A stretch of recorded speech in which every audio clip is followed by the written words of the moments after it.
오늘은 하이델베르크 교리문답 56문 죄사함에 대한 고백에 대해서 우리 함께 배워보도록 하겠습니다. 우리 먼저 하이델베르크 56문 문답을 함께 읽겠습니다. 56문 죄를 사하여 주심에 대하여 당신은 무엇을 믿습니까? 그리스도의 속죄로 말미암아 내가 범한 어떠한 죄도 그리고 나의 삶에서 평생 동안 싸워야 하는 나의 죄성을 하나님께서 기억하지 않는다는 것을 믿습니다. 오히려 은혜로 말미암아 하나님께서는 그리스도의 의를 내게 덧입혀 주셔서 심판으로부터 나를 영원히 해방시켜 주셨습니다. 오늘 우리는 이 하이델베르크 교리 문답을 보면서 죄사함에 대한 고백에 대해서 배우겠습니다. 우리가 가지고 있는 하이델베르크 교리 문답 우리 20주일부터 시작되는 내용은 성령 하나님에 대한 고백입니다. 성령 하나님께서 우리를 거룩하게 하시는데 그 거룩의 과정에 무엇이 있습니까? 교회가 있고 또 사죄의 은혜가 있고 육신의 부활이 있고 영생이 있습니다. 그래서 사도신경은 고백하기를 성령을 믿사오며 거룩한 공회와 성도가 서로 통하는 것과 죄를 사하여 주시는 것과 몸이 다시 사는 것과 영원히 사는 것을 믿습니다라고 그렇게 고백을 합니다. 근데 이런 구조 속에서 살펴보면 죄사함의 내용은 교회와 함께 붙어 있는 것을 보게 됩니다. 하이델베르크 교리문답 21주 차에 보면 묶여있는 문답이 54문, 55문, 56문 이렇게 세 개가 한 주일에 가르치는 것으로 되어 있어요. 54문은 교회가 무엇인지 알려주는 것이고 55문은 교회에 대해서 말하는데 특별히 성도의 교제가 무엇인지 말했습니다. 그렇다면 구조적으로 이 하이델베르크 교리문답이 이 56문을 배울 때 하나의 묶음으로 이 21주에 묶여져 있었다면 교회와 이 죄사함이 밀접한 관계가 있다라는 것을 우리는 볼 수가 있습니다. 먼저 우리가 죄사함에 대해서 다루기 때문에 맨 처음에 앞서서 이 죄의 의미, 죄가 무엇인가 하는 것에 대해서 살펴보겠습니다. 죄라는 것을 정의할 때 웨스트민스터 소요리 문답 제14문에는 이렇게 정리를 했어요. 죄가 무엇입니까? 죄는 하나님의 법을 순종함에 부족한 것이나 혹은 그 법을 어기는 것입니다. 웨스트민스터 소요리 문답은 장로교에서 사용하는 특별히 이 성경의 내용을 잘 정리해 놓은 신앙 고백이라고 볼 수 있는데 거기서 죄를 가리켜서 하나님의 법을 순종함에 부족한 것이나 혹은 그 법을 어기는 것이다 라고 그렇게 정리를 했습니다. 이 하나님의 법에 순종하는 것이 부족하다. 순종하는데 하려고 하지만 잘 못한다는 거죠. 연약함을 얘기하는 것이고 그 법을 어기는 것, 완전히 거슬려서 행동하는 것을 말한다 라고 그렇게 이야기를 합니다. 이번에 보시면 성경에서 죄를 짓다. 그러면 성경은 뭐라고 얘기하는가? 죄를 짓다라는 것은 기본적으로 이 관역에서 빗나가다, 타겟에서 벗어나다라는 뜻을 가지고 있습니다. 창세기 39장 9절 말씀에 보면 이 집에는 나보다 큰 이가 없으며 주인이 아무것도 내게 금하지 아니하였어도 금한 것은 당신뿐이니 당신은 그의 아내임이라. 그런즉 내가 어찌 이 큰 악을 행하여 하나님께 죄를 지으리일까?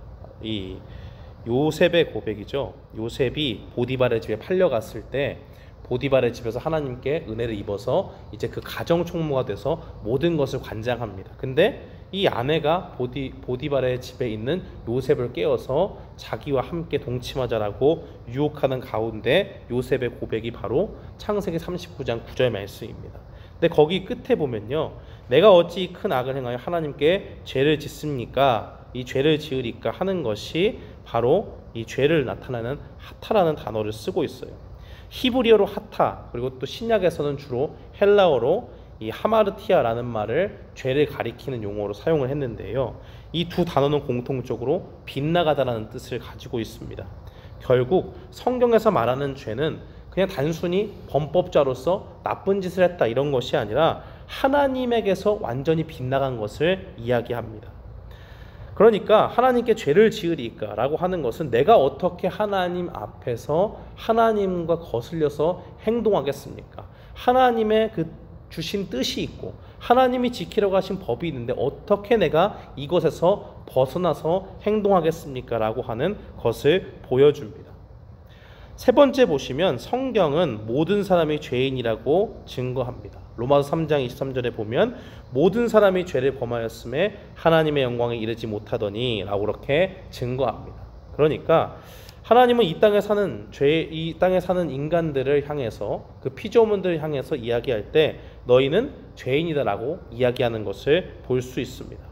하나님은 자기 백성들을 부르시고 분명히 그 백성들에게 옛 계명, 옛 언약을 주셨죠. 모세를 통해서 하나님의 말씀을 지키라고 하는 그 순종을 요구하시는 율법을 주셨습니다. 그런데 성경은 또 우리가 경험적으로 아는 것은 우리가 그 모든 율법을 지키려고 하면 할수록 우리 능력의 한계에 부딪힌다는 사실을 깨닫습니다. 우리의 힘과 능력으로는 하나님의 말씀에 순종할 수도 없고 그 말씀을 기뻐하고 즐거워하지도 않습니다. 그러니까 한마디로 얘기하면 완전히 율법에 순종하는데 실패한 존재다라고 이야기할 수 있습니다. 우리가 하나님 앞에 아름다운 모습으로 지어졌지만 완전히 창세기 3장의 그 타락의 사건 이후에는 우리에게 죄의 본성이 들끓게 되어 있고 우리가 죄를 짓고 싶지 않아도 죄에 이끌리는 죄의 본성이 우리를 끊임없이 우리를 괴롭힙니다. 그렇기 때문에 그 어떤 사람도 하나님 앞에 무죄하다라고 주장할 수가 없고 하나님의 눈에 비춰봤을 때는 모든 사람이 죄를 범한 죄인으로 비춰지는 겁니다. 사람들에게 전도를 하다 보면 바로 이런 것들이 큰 걸림돌이 되곤 합니다. 제일 거부감 느끼는 것 중에 하나가 죄인이다 라고 그렇게 사람을 규정짓는 것, 그것이 이 복음을 전하는 내용을 듣는 일반 사람들에게 느껴지는 감정이에요. 아니 우리는 멀쩡하게 잘 살고 있는데 일반 세상에서 지키려고 하는 법들 다 지키며 살고 있는데 내가 왜 죄인이냐 라고 하면서 거부감 든다 라고 그렇게 이야기를 합니다. 다른 좋은 말도 있는데 그런 말 하면서 하면 되지 굳이 우리가 죄인이라고 고백을 해야 되느냐라고 그렇게 반발하죠. 그러면 우리가 그 사람들의 정말 말에 귀를 기울여서 그래 뭐 죄는 얘기하지 않고 그냥 사랑의 하나님만 늘상 얘기할 수 있습니까? 그렇지 않죠. 왜냐하면 실제적으로 인간이 그런 존재가 아니라는 거예요. 사람들은 잘 모르지만 인간의 실존은 철저하게 죄인이기 때문에 그렇습니다. 칼빈은요, 인간이 하나님을 알아가는 그 가장 중요한 지식을 대표적으로 두 가지로 얘기했어요. 이번에 보시면 하나님을 바로 알기 위한 이중지식 이렇게 기록했는데 칼빈이 기독교 강요를 쓸 때 그 무슨 학문적인 서적으로 만들려고 한 것이 아니고요. 어떻게 하면 우리가 예수님 잘 믿을까? 하나님 믿는 사람들이 어떻게 그 믿음의 내용들을 잘 고백할 수 있을까라는 것을 염두에 두고 계속해서 쓰면서 증보하고 했던 것을 보게 됩니다. 그런데 거기서 제일 먼저 나오는 내용, 칼빈의 기독교 1권 1장의 제목이 뭐냐? 하나님에 대한 지식과 인간에 대한 지식은 상호 관련된다. 그러면 어떻게 이 두 지식이 서로 연관되는가라고 하는 그 질문으로 시작을 합니다. 정리를 할 때 첫 번째 정리하기를 자기의 비참을 알지 못하고는 하나님을 알지 못한다라고 그렇게 이야기했어요. 우리가 하나님을 바로 알기 위해서는 두 가지 지식이 필요한데 첫 번째는 우리의 실존이 정말 우리라는 인간이라는 존재가 어떤 존재인지 바로 알아야 된다는 거죠. 거기 제가 인용을 해놨는데 이 1권 1장 1절 말씀에 보면 일부 인용했습니다. 특별히 최초 인간의 범죄로 말미암아 빠지게 된 그 비참한 파멸은 우리들로 하여금 위를 바라보게 한다. 그리하여 우리는 굶주림과 배고픔 때문에 우리의 결함을 찾을 뿐 아니라 공포에 눈을 뜨게 되어 겸손을 배우게 된다. 이와 같이 우리 자신의 무지, 공허, 빈곤, 허약, 이보다 더한 것인 타락과 부패를 자각함으로써 지혜의 참된 광채, 건전한 덕, 차고 넘치는 선, 의의 순결함이 오직 주 안에만 있다는 것을 알게 되는 것이다. 따라서 우리는 우리 자신의 죄악들을 생각할 때 하나님의 선하신 일들을 생각하게 된다라고 그렇게 기록을 하고 있습니다. 그러니까 우리 인간은 타락한 이후에 완전히 망가져 버렸다는 것을 인간 스스로의 삶을 통해서 보게 된다는 거예요. 그것을 보면서 우리는 무엇을 깨닫습니까? 우리 스스로의 한계를 깨닫게 되고 우리가 아무리 해도 극복되지 않는 이 죄의 문제가 우리를 사로잡고 있구나라는 것을 보면서 그때 비로소 위를 보게 된다는 거예요. 겸손함을 배우면서 아 그래 내가 내 힘으로 살려고 했던 건 말이 안 되는구나. 이렇게 오만하고 교만한 일이 없구나 라는 것을 실제로 체험하면서 하나님께 나아갈 수밖에 없다는 겁니다. 두 번째로 보시면 하나님을 알지 못하고는 자신을 알지 못한다라고 그렇게 정리를 했습니다. 한편 인간은 분명히 먼저 하나님의 얼굴을 응시하고 나서 다음으로 자신을 세밀히 검토하지 않는 한 결단코 자신에 대한 참된 지식에 도달하지 못한다. 왜냐하면 명백한 증거에 의해서 우리 자신의 불의, 더러움, 어리석음, 불결함을 스스로 확인하기 전에는 우리는 항상 자신을 의롭고 바르고 현명하며 거룩하다고 생각하기 때문이다 라고 그렇게 정리를 했습니다. 칼빈은 이 두 개가 이 동전의 양면 같기 때문에 어느 것이 우선한다라고 이야기하지는 않아요. 하지만 하나님을 알기 위해서는 이 죄악된 나의 비참한 모습 그리고 정말 그 가운데서 위를 돌아봤을 때 하나님을 의지할 수밖에 없는 우리 인간의 실존을 깨닫게 된다고 이야기합니다. 우리가 죄인인 우리의 모습을 알기 전에는 하나님을 소망하거나 의지하는 일은 필요가 없죠. 왜요? 우리 스스로도 할 수 있다라는 강한 자신감을 가지고 있기 때문입니다. 그러나 우리의 부패함을 바라볼 때 우리는 겸손해집니다. 우리는 정말 의로우신 재판장이신 하나님이 우리의 기준이 된다는 사실을 반드시 깨달아야 돼요.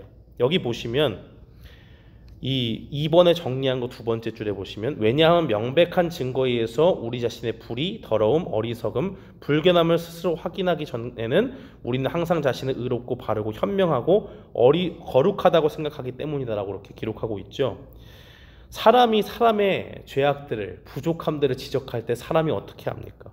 그 가운데서 굉장히 기분 나빠하죠. 그리고 오히려 비교할 때 어떻게 비교하느냐? 부족한 사람들을 바라보면서 상대적으로 아 그래 내가 저 사람보다 요건 좀 낫지 라고 그렇게 생각을 해요. 그러면서 스스로를 조금 더 가치 있는 존재를 만들기 위해서 과장하는 모습을 보게 됩니다. 그런데 그거는 겨우 상대적인 거예요. 상대적인 거. 이거 뭐 콩 하나 있고 콩 두 개 있고 이거 비교해서 뭐 합니까? 어차피 하나나 두 개나 별 차이 없잖아요. 근데 하나 가진 사람을 보면 두 개 가진 사람이 보면서 야 나는 저 사람보다는 많이 가졌다 이렇게 얘기한다고 하면 사람들이 얼마나 그걸 가지고 별 영향이 없는 그런 계산을 하나 이런 생각 하잖아요. 그런 것과 마찬가지죠. 죄인인 인간과 죄인인 인간을 비교할 때 우리의 모습은 거기서 누가 조금 더 낫다? 누가 조금 더 못하다? 이런 건 아무런 의미가 없다라는 거예요. 그러면 우리는 뭘 봐야 되느냐? 명백한 증거에 의해서 죄의 확실한 심판을 내려주시고 이것이 죄다 아니다 라는 구분을 확실하게 해주실 수 있는 심판자, 그 확실하신 의로움의 기준이 되시고 선하심의 표준이 되시는 하나님을 발견할 때 그 가운데서 우리의 실존을 바로 깨달을 수 있다는 거예요. 아, 내가 조금 나은 것 같았는데 저 사람보단 조금 더 괜찮은 사람 같았는데 하나님 앞에 서니까 야 이거 내가 어떻게 하나님 앞에 의롭다 얘기할 수 있냐, 내가 이거 어떻게 하나님 앞에 조금 나은 존재라고 말할 수 있는가, 그거 말할 수가 없다라는 것을 분명히 깨닫게 된다는 거예요. 그러므로 우리는 복음을 전할 때 아무리 세상 사람들이 죄인이다, 우리가 죄를 지었다, 죄 가운데 있다 이런 말이 거침이 되고 그것이 불편하다고 얘기해도 우리는 거기서 물러설 수가 없는 겁니다. 물러서면 하나님의 말씀대로 전하지 않는 것이요 그들에게 진리를 선포하지 않고 다른 복음을 전하는 거기 때문에 그렇습니다. 그러면 우리는 하나님 앞에 죄인이라고 고백할 수 없는 존재가 되었는데 그렇다면 사도신경을 통해서 죄사함을 고백하는 우리는 무엇을 믿어야 됩니까? 3번에 1번 보시면 교회와 성도의 관계를 우리가 알아야 됩니다. 보이는 교회인 이 어머니가 우리를 잉태하고 출산하고 그의 젖으로 양육하고 그리고 끝으로 우리가 육체를 벗어버리고 천사와 같이 되기까지 우리를 보살피고 인도하지 않는 한 우리는 영생에 속할 수 없다. 따라서 교회를 떠나서는 사죄도 구원도 있을 수 없다. 교회를 떠나는 것은 항상 재난에 빠지는 것과 같다. 이 칼빈의 기독교 4권에 나와 있는 내용인데요. 보여지는 교회, 좀 어려운 말로는 가견적 교회라고 하는데, 보이는 교회와 아울러서 모든 이 선택자들, 하나님이 기쁘신 뜻대로 부르신 그 사람들이 모인 이 불가견적인 교회, 보이지 않는 교회의 완전함을 얘기하면서 함께 얘기하는 거예요. 완전한 교회, 보이지 않는 교회, 참된 성도로 구성된 하늘나라의 교회는 완벽하지만, 그렇지만 이 땅 가운데 우리에게 주어진 보여지는 교회는 어떠냐? 그 교회도 매우 중요하다라고 이야기를 합니다. 그러면서 우리가 올바른 신앙생활을 하기 위해서는 우리가 개인적으로 하나님을 믿고 개인적으로 예배하고 개인적으로 말씀을 듣고 이런 거 좋아하지만, 그런 것보다 교회 안에서 하나님이 주시는 은혜를 받고 주님의 인도하심을 받아야 한다는 것을 말씀하고 있습니다. 그렇기 때문에 여기 보면 되게 심하게 말하는 것 같지만, 교회를 떠나서는 사죄도 구원도 있을 수가 없다라고 이야기하는 거예요.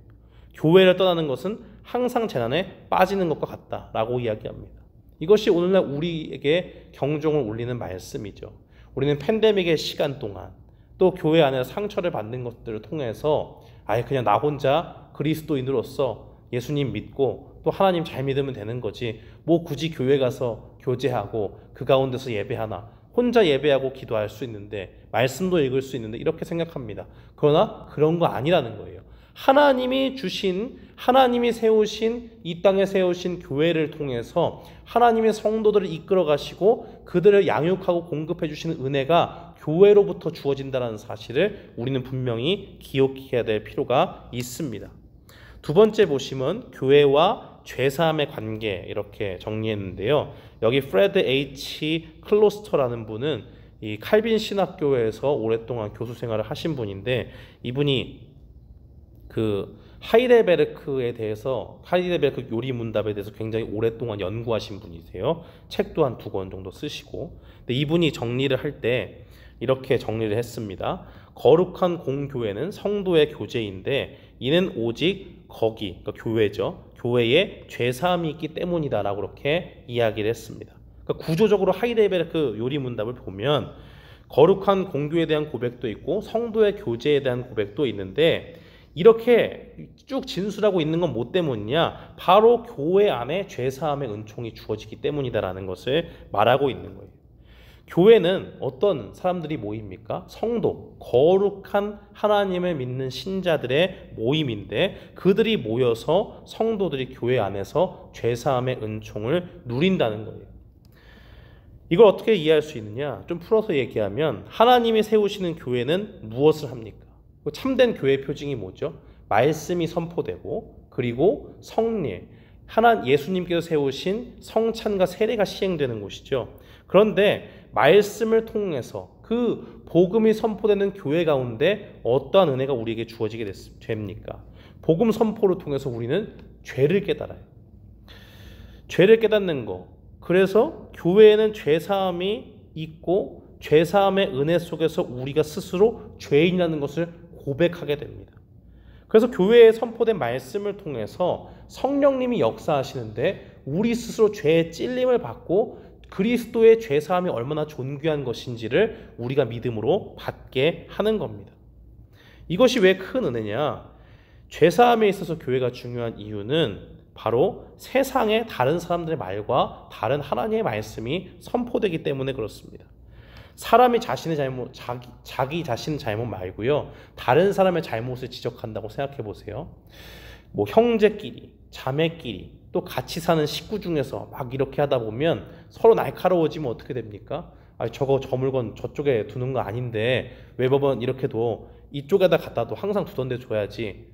별일 없으면 넘어가는데 조금 날카롭고 예민하면 어떻게 돼요? 아니, 당신도 어떤 잘못하는데 왜 나한테만 이렇게 하느냐? 당신은 완벽해? 이런 식으로 싸움이 되잖아요. 그것이 왜 그런 것입니까? 바로 인간의 악함 때문에 그런 거예요. 사람은요, 기본적으로 잘못을 지적당하면 죄성을 가지고 있기 때문에 그 죄의 모든 지적당하는 것을 불편하게 여기고 걸림돌로 생각을 해요. 그래서 사람이 사람의 말로 지적할 때는 싸움이 됩니다. 서로 불편한 가운데서 성숙한 인격을 통해서 받아들이면 참 좋지만 그러한 훈련이 있는 사람들도 자기의 연약함 가운데서 조금 상황이 어렵고 나의 형편이 조금 어렵고 여유가 없고 막 이런 상황이 되면 예민해져서 그런 반응이 나올 수밖에 없어요. 그것이 우리에게 보여주는 것은 무엇입니까? 아무리 교육을 많이 받은 사람이라고 할지라도 인격 수련을 많이 한 사람이라고 할지라도 그 사람에게 조금이라도 그 죄성이 남아 있어서 그 가운데서 그가 죄에 대한 지적을 받아들이지 못한다는 것을 분명히 알 수 있습니다. 상대방이 잘못을 지적할 때 지적하는 사람이 자기가 완벽하다는 전제에 지적하는 경우는 거의 없습니다. 자기도 부족한 걸 알아요. 그런데 상대방이 죄를 지적당하면서 그렇게 반응하는 것은 공격하려는 마음이고 죄를 인정하고 싶지 않은, 죄를 들키기 싫은 그런 인간의 죄성에서 나오는 반응입니다. 그런데 하나님의 말씀이 선포되는 교회는 어때요? 그 가운데서 성령님의 역사를 통해서 죄를 지적당해요. 말씀을 통해서 하나님이 순종하라고 하신 그 율법의 말씀이 또 주님의 말씀이 선포될 때 그것을 가지고 반감을 갖기보다는 우리 가운데 성령님의 역사를 통해서 회개의 역사가 나타난다는 것을 분명히 보여주고 있습니다. 죄를 깨달아요. 아, 내가 알지 못했는데, 깨닫지 못했는데 이게 분명히 하나님이 죄라고 말씀하시는 거구나. 그거를 확실히 말씀 가운데 깨닫게 되어 있습니다.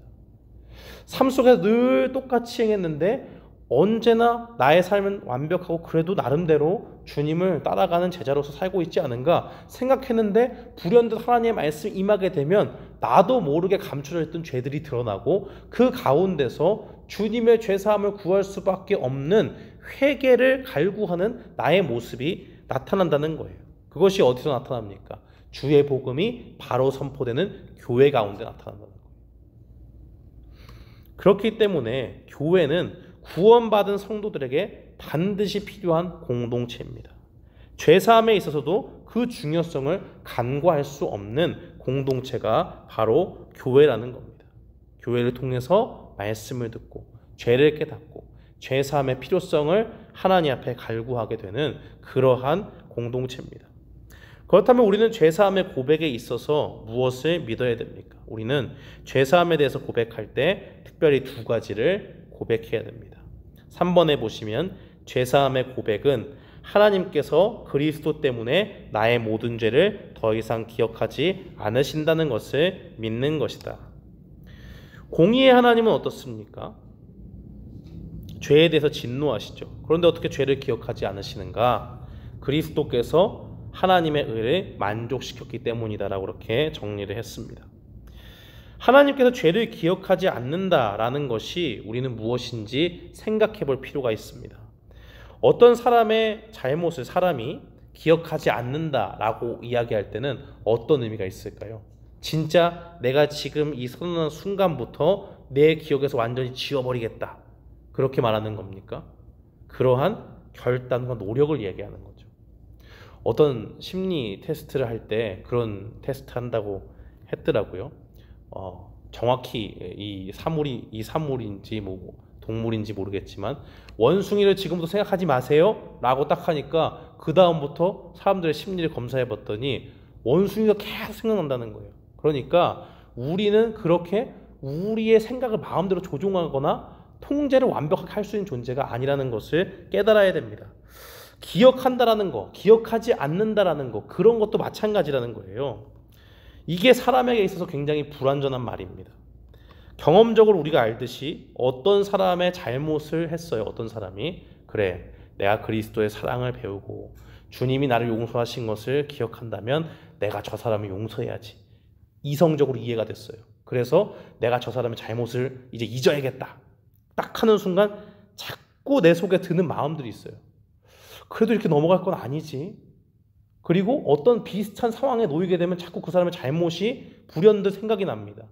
그거 우리가 통제할 수 있는 걸까요? 못하는 거예요. 기억하지 않겠다. 사람이 이야기하는 것은 정말로 내가 능력이 있어서 기억에서 지워버리는 것이 아니라 기억은 계속 날 텐데 내가 그래도 최대한 기억하지 않고 용서하려고 잘못을 넘겨보려고 해보겠다라는 그러한 노력에 대한 의지의 표명입니다. 표현이에요. 그런 것에 불과해요. 사람에게 있어서 기억하지 않는다라는 것은 바로 그런 것입니다. 사람의 기억이라는 것은 쉽게 지워지지 않죠. 그래서 나도 모르게 무의식 중에 남아요. 치매에 관한 이렇게 이 내용들을 한번 살펴보고 있었는데 어떤 사람이 치매에 걸린 환자였어요. 그래서 이분이 이렇게 있다가 자기 아버지가 돌아가신 사실을 알았습니다. 그날. 너무 슬픈 거예요, 마음이. 그래서 아버지 장례에 참석하고 너무 슬퍼서 마음이 아팠는데 그 다음날 일어나니까 치매니까 까먹잖아요. 그러니까 또 기억이 새로워요. 아버지가 죽은 걸 몰라요. 그런데 중요한 건 뭐냐면 그 사람이 그때부터 아버지의 죽음을 인지하지 못하는데 자기도 모르게 자꾸 집 밖에서 안 나오려고 하고 사람을 만나지 않으려고 한다는 것을 그 실험하는 사람들이 발견했습니다. 치매를 이렇게 조사하는 사람들이 그걸 봤어요. 그걸 보면서 무슨 생각하는 겁니까? 이 사람의 기억이 온전치 않아도 심지어 치매가 있다가 할지라도 무의식 중에 그 기억이 남아서 계속 떠돌아서 이 사람에게 우울감을 주고 계속적으로 어려움들을 주는구나라는 것을 밝혀냈다고 합니다. 이처럼 기억이라는 것은 우리의 의지로 지울 수 없는 것이고 사람의 마음에 깊게 남아있는 거예요. 그러나 하나님께서 기억하지 않으신다 할 때는 어떤 의미가 있습니까? 그 기억에 있어서도 불완전한 우리와는 다르게 완전하신 분이라는 것을 이야기합니다. 우리는 인간의 죄를 기억하지 않으려고 노력하지만 하나님은 노력할 필요가 없어요. 진짜로 기억하지 않는다는 거예요. 인간의 죄처럼 인간처럼 죄 없는 것처럼 해보겠다. 그것이 아니라 정말로 잊으시겠다는 거예요. 우리의 죄악된 모습, 그 범죄의 사건마다 회개할 때 하나님이 완전히 잊으십니다. 그리고 우리 가운데 부패한 죄의 속성마저, 죄를 사랑하는 그 마음마저도 하나님께서 잊으시겠다 하면 완전히 잊어주시는 거예요. 그런 의미에서 히브리서 8장 12절은 이렇게 증거합니다. 내가 그들의 불의를 긍휼히 여기고 그들의 죄를 다시 기억하지 아니하리라 하셨느니라 라고 그렇게 증거합니다. 그런데 이 계시록 18장 5절에 보면 이와 정반대의 말씀도 존재하는 것을 볼 수 있어요. 그의 죄는 하늘에 사무쳤으며 하나님은 그의 불의한 일을 기억하신지라. 계시록 16장 19절 하반절에도 이런 말씀이 있습니다. 큰 성 바벨론이 하나님 앞에 기억하신 바 되어 그의 맹렬한 진노의 포도주 잔을 받으매. 그러니까 하나님은 심판의 날에 이 하나님을 대적하는 바벨론을 멸절시킬 때 그 행한 불의한 일들을 속속히 기억하고 있다는 것을 말씀하세요. 하나님이 하나님을 대적하는 그 바벨론의 악한 행위를 기억하시고 반드시 심판하신다는 말씀이 계시록의 말씀입니다.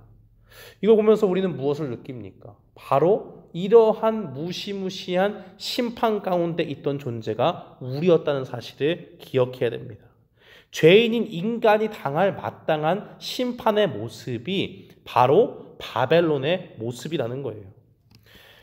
우리도 그들과 다르지 않습니다. 그런데 다른 것이 하나 있다면 무엇입니까? 바로 주님의 사랑과 긍휼하심 가운데 은혜를 베푸는 그 주님의 은총을 받았다는 거예요. 죄악이 기억되어 심판을 받을 존재였지만 이제는 더 이상 기억하지 않겠다 말씀하시는 하나님께 은혜 받은 존재입니다. 그러나 우리가 하나님의 진노로부터 벗어나게 된 것은 전적으로 하나님의 은혜 때문이지 우리의 실력 때문이 아니라는 것을 분명히 기억해야 됩니다. 그렇다면 이 기억하지 않으시겠다라고 하시는 것은 무엇에 근거해서 가능해졌습니까? 성경은 그리스도께서 하나님의 의를 만족시켰기 때문이다라고 그렇게 증거합니다. 로마서 3장 24절에 보면 그리스도 예수 안에 있는 속량으로 말미암아 하나님의 은혜로 값없이 의롭다 하심을 얻은 자 되었다라고 그렇게 기록을 합니다. 그래서 우리가 두 번째로 기억해야 될 것은 4번에 보시면 죄사함의 고백은 우리에게 그리스도의 의로움을 주셔서 심판에 이르지 않게 하신다는 것을 믿는 것이다 라고 그렇게 제가 정리를 했습니다. 요한복음 3장 17절 말씀에 보면 하나님이 그 아들을 세상에 보내신 것은 세상을 심판하려 하심이 아니요 그로 말미암아 세상을 구원받게 하려 하심이라고 그렇게 증거하고 있습니다. 하나님의 공의로우신 심판, 이 공의로우신 하나님을 아는 사람들은 하나님의 죄사함에 대해서 뭔가 맞지 않는다고 생각해요. 어떻게 의로우신 하나님께서 죄를 보면 견디지 못하시고 반드시 심판하시는 분인데 어떻게 이 죄를 간과하실 수 있는가? 보지 않은 것처럼 그냥 넘어가실 수 있는가 하는 겁니다. 그런데요, 하나님께서는 그냥 죄를 보고 넘어가신 게 아니에요. 어떻게 되신 것이냐? 바로 그 죄의 형벌의 모든 것들을 그리스도께 나타내신 것입니다. 그리스도가 담당하게 하신 거예요. 그렇기 때문에 그 모든 죄의 심판, 우리가 받아야 되는 죄의 심판의 모든 형벌을 예수 그리스도께서 그것 때문에 십자가에 지신 겁니다. 예수님은 억지로 그러면 그것을 지셨느냐? 아니요. 예수님은 자기가 기꺼이 원하는 마음 가운데 기쁨으로 그 일을 감당하셨습니다. 실제로 그것이 너무너무 고통스러운 것을 미리 아시고 내려오셨지만은 그것이 죄인을 사랑하시는 하나님의 그 마음을 전달하는 일이기 때문에 예수님께서는 우리를 위해서 기꺼이 십자가의 길로 나아가셨습니다. 그 일 때문에 우리는 더 이상 구약의 제사를 드리지 않죠. 구약의 제사를 통해서 죄인은 무엇을 합니까? 제물을 앞에 두고 안수해서 나의 모든 죄를 제물에게 덮어 씌우죠. 그리고 이 제물을 각을 떠서 하나님 앞에 올려드리면 하나님이 그 제사를 받으시고 우리의 죄를 용서하십니다. 그런데 예수님께서는 자신이 실제로 완벽한 제물이 되셔서 흠없고 거룩하신 어린 양이 되어서 자신을 십자가에서 제물로 드리셨습니다. 그래서 우리는 더 이상 구약의 제사와 같은 제사를 드리지 않습니다. 대제사장이신 예수님께서 자신을 완벽한 제물로 드리셨기 때문에 더 이상 우리에게 또 다른 제사가 필요 없고 제물이 필요 없습니다. 바로 그것을 통해서 죄를 미워하시고 죄에 대해 반드시 보응하시는 하나님의 심판을 그리스도 안에서 해결하셨기 때문에 그 공의를 만족시켰다라고 그렇게 이야기하는 거예요. 사람은 이 일을 감당할 수 없습니다. 왜죠? 첫 번째, 죄인이 죄인의 죄를 대신 감당할 수 없기 때문입니다. 두 번째, 인간은 죄에 대한 하나님의 심판을 받으면 죽고 끝나요. 다시 살아날 수가 없습니다. 그러나 그리스도께서는 하나님으로서 완전한 인간으로서 죄는 없으시지만 그 죄의 심판을 받고도 다시 사실 수 있는 능력을 갖고 계시기 때문에 오직 예수 그리스도께서 하나님과 우리 사이에 유일한 중보자가 되셔서 우리의 죄를 해결하시고 우리 대신에 대신 형벌을 감당하실 수 있는 하나님이 되시는 겁니다. 그렇기 때문에 예수님을 믿는다. 그렇다면 우리는 죄 형벌을 대신 담당하신 그리스도 때문에 우리가 하나님 앞에 죄 용서를 받고 또한 의롭다함을 받습니다. 우리는 죄 사함을 받은 상태로만 있는 게 아니에요. 죄의 옷을 입고 있다가 그 죄가 이제 던져졌습니다. 그러면 알몸으로 있는 것이냐? 그것이 아니라 예수 그리스도의 의를 전가받습니다. 물려받아요. 그래서 우리의 죄가 제물에 입혀지는 것처럼 우리의 죄를 그리스도께서 가져가시고 대신 그리스도의 의를 우리에게 부어주셔서 심판자 되신 하나님 앞에서 우리가 의롭다함을 받을 수 있도록 은혜를 베풀어 주시는 겁니다. 그러므로 우리는 주님의 은혜로 값없이 의롭다 하심을 얻은 사람이 되었다라고 말할 수 있습니다. 죄를 기억하지 않으시는 상태는 죄의 면함을 받은 상태로 남지 않고 하나님께서 우리에게 무죄를 선언하시는 의로움의 판결, 그래서 땅 너는 의인이다 라고 판결을 받을 수 있는 그 판결까지 우리에게 보장해 주신다. 그래서 이것을 우리는 칭의라고 하죠. 믿음으로 말미암아 얻는 의로움. 그렇다면 우리는 죄를 용서해 주시고 주님의 의로우심을 덧입혀 주셔서 우리를 하나님 앞에 의롭다 여김을 받았는데 그 은혜를 받은 우리는 어떻게 살아야 됩니까? 4번에 보시면 죄사함에 대한 고백에 대한 반응이 나오죠. 1번, 믿음으로 죄사함의 은혜를 확신해야 됩니다. 요한일서 1장 9절 말씀 우리 다 같이 함께 읽어보겠습니다. 만일 우리가 우리 죄를 자백하면 그는 미쁘시고 의로우사 우리 죄를 사하시며 우리의 모든 불의에서 깨끗게 하실 것이요. 예수님께서는 어떠한 죄도 용서해 주시는 주님이십니다. 그 죄에 대한 용서가 제한이 있느냐? 그렇지 않아요. 진심으로 하나님께 회개하는 자, 그 모든 사람들에게 하나님께서 끊임없이 용서의 은혜를 베풀어 주십니다. 70번씩 7번이라도 용서라는 주님의 말씀은 무엇입니까? 정말로 내가 하나님 앞에 죄를 깨닫고 회개하는 사람이다. 그래서 주님 앞에 나와서 끊임없이 주님 앞에 용서를 구하는 사람이라면 내가 얼마든지 용서 주겠다라고 하는 하나님의 선언이십니다. 그 주님의 용서 앞에는 용서받지 못할 죄가 없습니다. 사탄은 계속 우리에게 있어서 이러한 믿음을 약화시키려고 하죠. 우리의 믿음을 넘어뜨리려고 하는 겁니다. 죄사함의 은총이 우리에게 선포됐음에도 불구하고 아무리 그래도 내가 이렇게 계속 죄 짓는 거 보니까 그리스도인이 아닌 것 같다. 이런 생각을 하게 돼요. 그런 생각 가운데 넘어지게 만듭니다. 어떠한 넘어짐입니까? 죄사함의 은총에 대한 불신앙을 주는 거예요.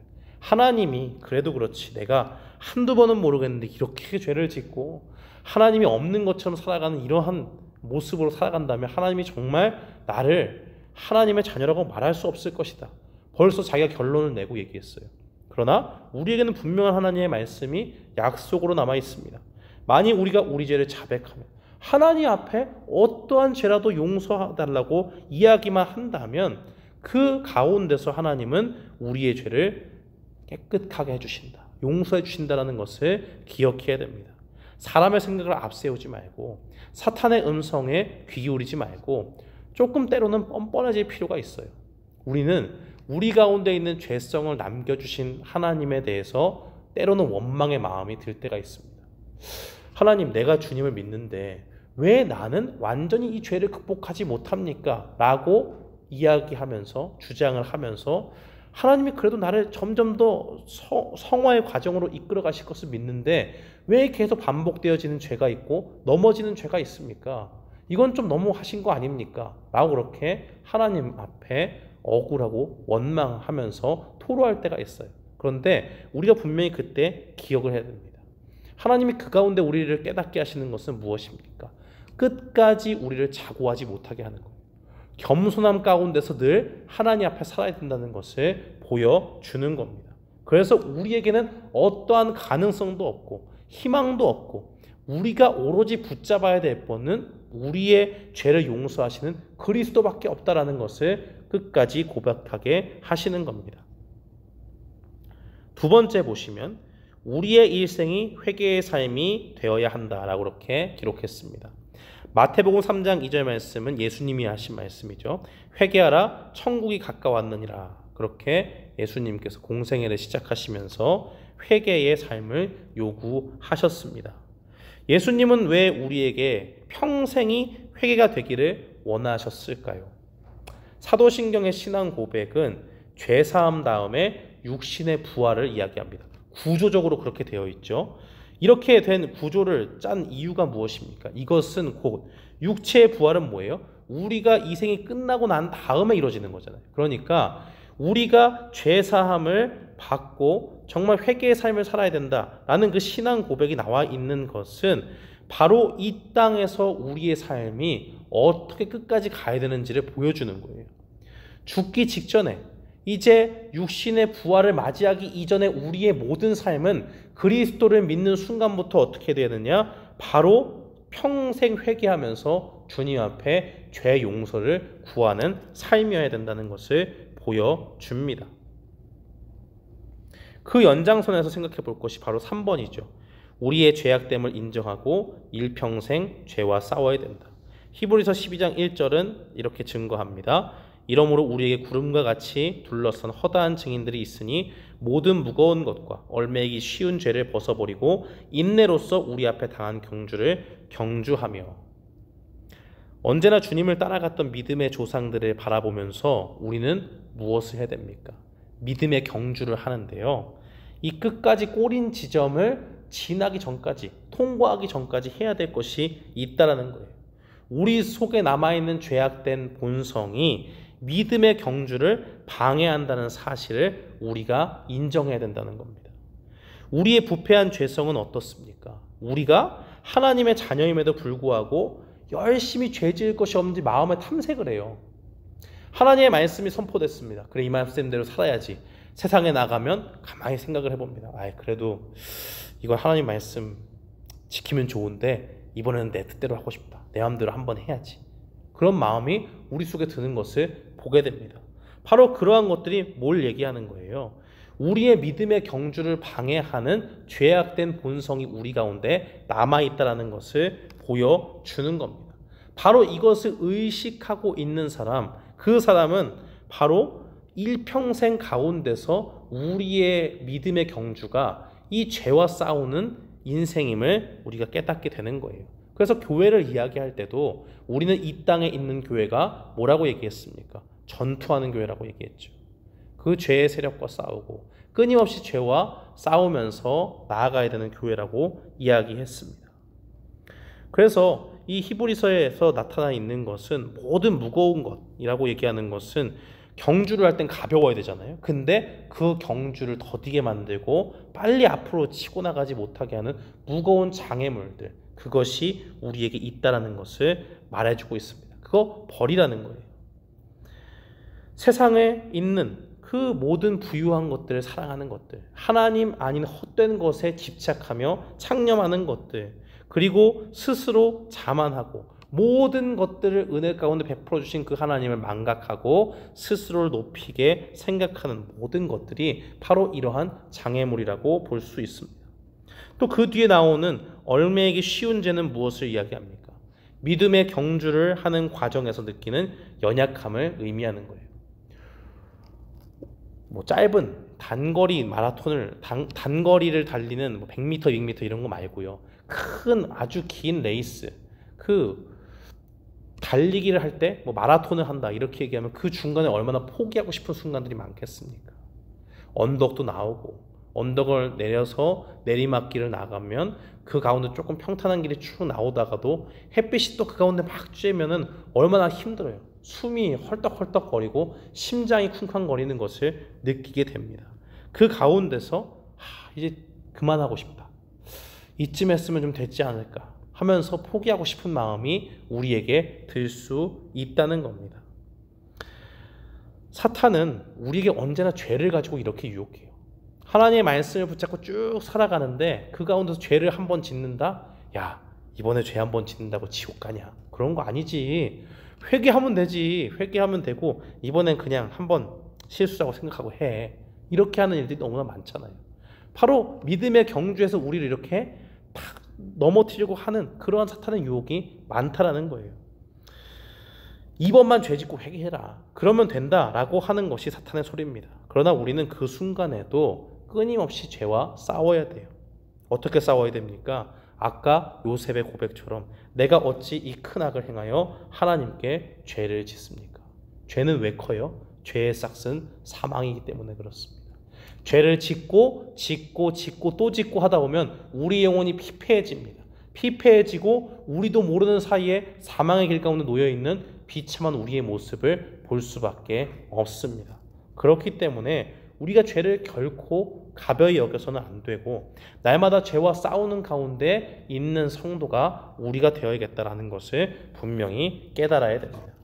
그래서 죄의 본성을 알았으면 죄의 본성을 끝까지 싸우면서 우리의 육신의 정욕은 날마다 십자가에 못 박기를 주님 앞에 간구하고 성령님께서 우리를 온전히 주관해 주시는 삶으로 나아갈 수 있기를 간구하는 백성이 돼야 됩니다. 네 번째 보시면 우리를 의롭다 여겨주시는 주님을 경외해야 한다라고 그렇게 기록하고 있습니다. 시편 130편 4절 말씀에 보면요. 그러나 사유하심이 주께 있음은 주를 경외하게 하심이니이다 라고 그렇게 기록했습니다. 현대인의 성경에서 조금 쉽게 이 사유하심이 뭐냐라고 얘기했을 때 우리 죄를 용서하시는 걸 얘기하는 거예요. 그러니까 우리 죄를 용서하심으로 우리가 두려운 마음으로 주님을 섬깁니다라고 그렇게 이야기하는 거예요. 인간이 아무리 대단한 업적을 쌓는다고 해도 마지막에 심판대 앞에서 하나님 앞에 죄상을 받지 못한다? 그러면 지옥불로 떨어지는 겁니다. 그거보다 더 두려운 것이 없죠. 그렇기 때문에 우리는 하나님께서 우리의 죄를 용서해 주신다라고 한다면 오직 하나님께만 영광을 돌리고 두려움 가운데 주님을 사랑할 수밖에 없는 것이죠. 이 죄악을 용서치 않고 정말 공의로움 가운데 심판하실 수밖에 없는 그 주님께서 어떻게 나 같은 이 죄인에게 큰 은혜를 베푸셔서 이렇게 그리스도 가운데 나를 불러주셨는가? 내가 죄를 지을 줄 알고 이 부분이 연약한 줄을 아시고도 주님의 자녀라고 부르시고 우리를 정말 그 죄악된 본성과 또 우리가 지은 모든 죄들을 다 잊겠다고, 기억하지 않겠다고 약속하시면서 우리를 어떻게 죄인인데 의인으로 부르셨는가 하는 그 감사함 가운데 주님 앞에 나아갈 수밖에 없다는 겁니다. 그래서 오늘 제 56문, 하이델베르크 56문은 이렇게 고백하고 있는 거예요. 그리스도의 속죄로 말미암아 내가 어떠한 죄도 그리고 나의 삶에서 평생 싸워야 하는 나의 죄성을 하나님께서 정말로 기억하지 않는다. 그리고 은혜로 말미암아 하나님께서는 그리스도의 의를 내게 덧입혀 주셔서 심판으로부터 심판받지 않고 나를 영원한 해방으로 인도해 주신다. 정죄받지 않도록 하나님께서 구원해 주신다라는 것을 분명히 고백하고 있습니다. 그래서 오늘 이 말씀을 통해서 우리가 하나님의 그 죄 용서하심에 대한 고백을 할 때에 우리가 얼마나 큰 은혜 가운데 주님 앞에 이 사죄의 은혜를 받았는가 라는 것을 기억하면서 날마다 주님 앞에 하나님 외에는 우리가 기댈 뿐이 없음을, 주님의 은혜가 아니면 우리가 살 수 없음을 고백하며 나아가는 우리가 되기를 바랍니다.